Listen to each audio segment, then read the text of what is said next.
धर्मदास भी वार रहा ना रामानंद भी पार हुआ। धर्मदास भी वार रहा ना रामानंद भी पार हुआ। वो सर्वानंद भी अटका हुआ जिसका घमंड गुरु ने तोड़ दिया।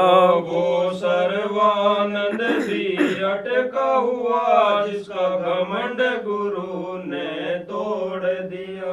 उस भगत ने पाड़ा जीत लिया सतगुरु को गोविंद मान लिया।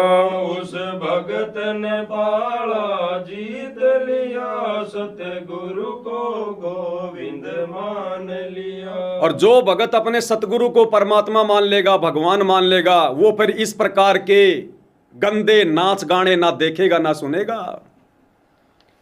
तो कहते हैं धर्मदास भी वार रहा। वार यानी इस काल के लोक में है। धर्मदास 650 साल पहले कबीर परमात्मा आए, अपनी प्यारी आत्मा को मिले, जिनको निमित्त बनाकर कबीर सागर लिखवाया। इतना बड़ा सेठ कुर्बान हो गया, अंत में जीवित समाधि ले ली, सब कुछ छोड़ दिया। कहते वो धर्मदास भी, वो भी पार नहीं हो पाया। क्यों? क्योंकि उसने गुरु को परमात्मा की नजरों से नहीं देखा। उसके हृदय में ये बात नहीं समाई कि जो काशी में मेरा गुरु है कबीर, यही सारी सृष्टि का मालिक होगा। जबकि सतलोक में भी उसने परमात्मा को देख लिया था भाई और बहनों। लेकिन हृदय में यह बात नहीं समा पाई कि मेरा गुरु ही परमात्मा है, मेरा गुरु ही भगवान है, मेरा गुरु ही गोविंद है। वो धर्मदास भी वारी है, अभी भी काल के लोक में है।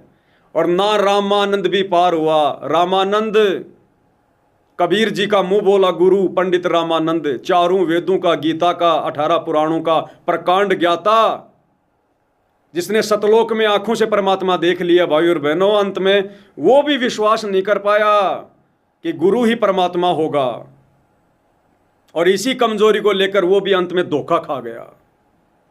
तो सोचिए, ये वर्तमान में संत रामपाल जी के कार्यक्रमों में माता बहनों का डांस देखने वाले, माता बहनों को नचाने वाले संत रामपाल जी के परिवार वाले, ये हजारों की संख्या में बैठी नादान संगत, ये भला इस प्रकार के कुकर्म करते करते कैसे पार हो जाएगी? अगर इन्होंने गुरु को भगवान मान लिया होता, ये घाघरा डांस देखने के लिए यहां नहीं आते। खड़े होकर कह देते आश्रम वालों, ये क्या कर रहे हो तुम? हम तो गुरु जी के सम्मान के कार्यक्रम में आए थे। नालायको, तुमने तो गुरु का अपमान करवा दिया। अपमान। ये घाघरा देखने के इच्छुक है क्या हमारे गुरुदेव भगवान? तो संगत को भी अभी तत्व ज्ञान नहीं, जो तत्व ज्ञान धर्मदास को भी नहीं हुआ, जो तत्व ज्ञान पंडित रामानंद को भी नहीं हुआ।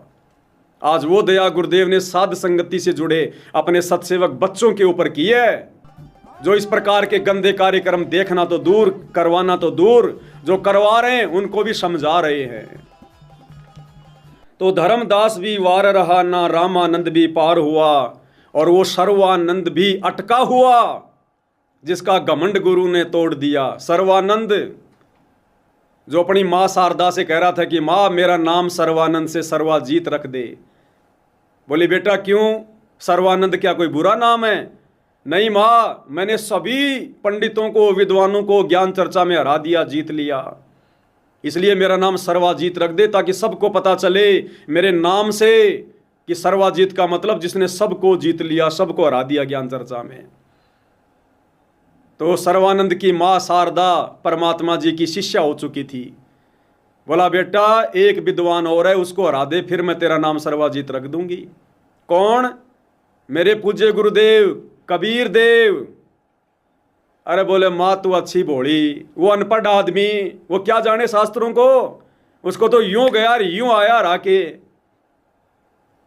वो सर्वानंद आसानी से यूं तो चला गया, लेकिन आने में उसको बिजली जैसे झटके लगे। फिर परमात्मा ने उसका घमंड तोड़ दिया सारा का सारा कि नालायक तू काहे का विद्वान है, तू क्या तेरे को शास्त्रों का ज्ञान है? तू तो कुछ भी नहीं जानता, तू तो रट्टू तोता है, रट्टू तोता। उसका घमंड तोड़ा परमात्मा ने, आंखों के सामने उसके अक्षर चेंज कर दिए। तो कहते हैं वो सर्वानंद भी अटका हुआ, और लास्ट में जब उसने गुरु से उपदेश ले लिया, फिर गुरुदेव ने सत्संग में बताया वो सर्वानंद आगे चलकर वो बिगड़ गया, वो कमाल की तरह हो गया था। वो खुद ही प्रवचन करने लग गया था, लोगों को उपदेश देने लग गया था शिष्य बनाने के चक्कर में। परमात्मा ने फिर उसको धमकाया, उसको डांटा, लेकिन भैया गुरु के दिल से उतरे जो शब्द बिहू ना होए, उसको काल घसीट ही राख सके ना कोई। एक बार जो सतगुरु के दिल से उतर गया फिर वो सर्वानंद भी आज तक अटका हुआ है। वो प्रकांड विद्वान, वो ज्ञाता जिसका गुरु जी ने घमंड तोड़ा था। और नादानो, आप और हमें गुरुदेव भगवान ने आज कलयुग की पिछली पीढ़ी में अपनी शरण में ले लिया, हमें मोक्ष मार्ग पर लाकर खड़ा कर दिया।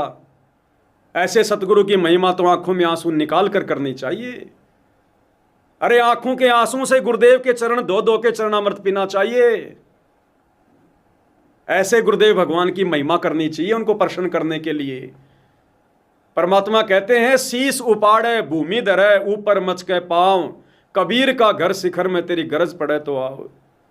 गुरुदेव कहते हैं सतलोक के लिए इतना सस्ता सौदा नहीं है, इतना आसान मत समझ। ये कोई बरवाड़े का बस स्टैंड नहीं है जो तू सतलोक चला जाएगा। गुरुदेव कहते हैं मेरे सतलोक के लिए अगर तू अपने हाथों से अपनी गर्दन काट के अपने पैर के नीचे रखकर मुझे प्रसन्न करना चाहिए तो नहीं हो सकता। और आज हमें सहज में परमात्मा सतलोक ले जाने के लिए आया हुआ है, हमें तैयार करवा रहा है।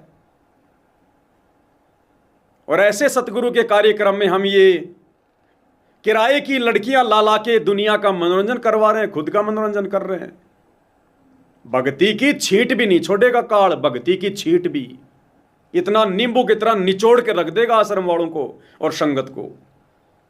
तो कहते हैं वो सर्वानंद भी अटका हुआ जिसका घमंड गुरु ने तोड़ दिया, उस भगत ने पाड़ा जीत लिया, भाई सतगुरु को गोविंद मान लिया।